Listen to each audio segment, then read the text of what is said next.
Welcome back to the David Pakman Show. Welcome back to the David Pakman Show. I want to say hello to two brand new David Pakman Show members of the day, really.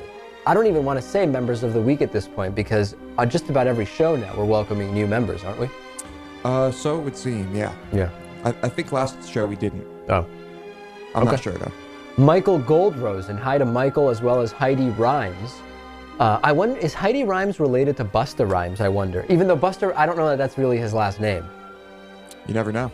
I think it is Heidi's real last name, unless she's also a rapper who has come up with a different last name. I don't know. Rhymes is usually not, it's probably her real last name, right? Well, yeah, like Leanne Rhymes.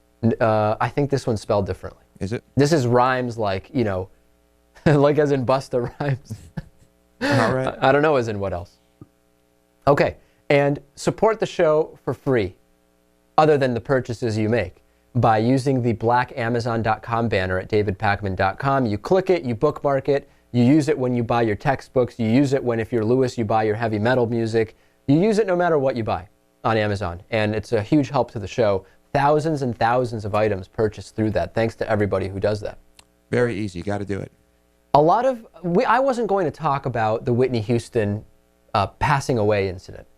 And we got so many questions about the toxicology reports and all these questions about when celebrities die, why do the toxicology reports take so much time to come back?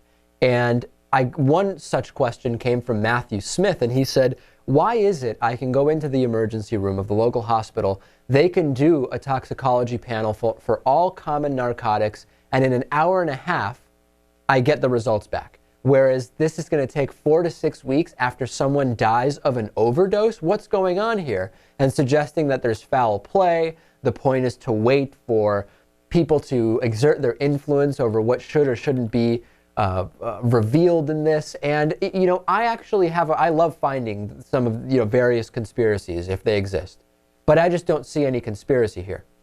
So what's the answer? Well, my research, and this is according to medical technologist training, is that post-mortem drug screens and toxicology tests fall into the category of forensics, which is not dealt with in the same labs that would simply do toxicology screens at drug tests at an actual hospital, especially hospital labs. And if there's any questionable compound that might have been involved in someone's death, it has to be confirmed by a reference method, which is currently something called GCMS, when it's a forensic case. And there are very few places that do this compared with the volume of post-mortem samples that are sent to them. I have to say that explanation does make sense to me.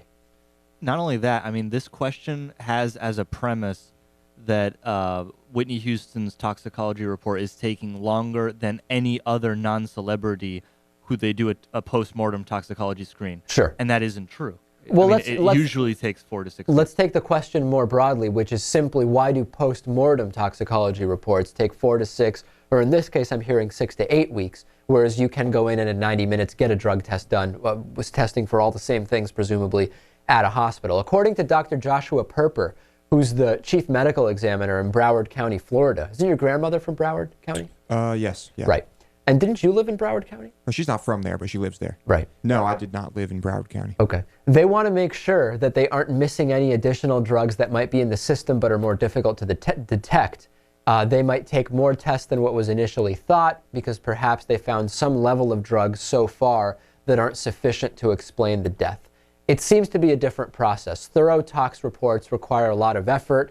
You need to collect over 25 milliliters of heart blood, 10 milliliters of peripheral blood, 50-gram tissue samples from a number of organs. This is very, very different than going in and getting the 90-minute drug test.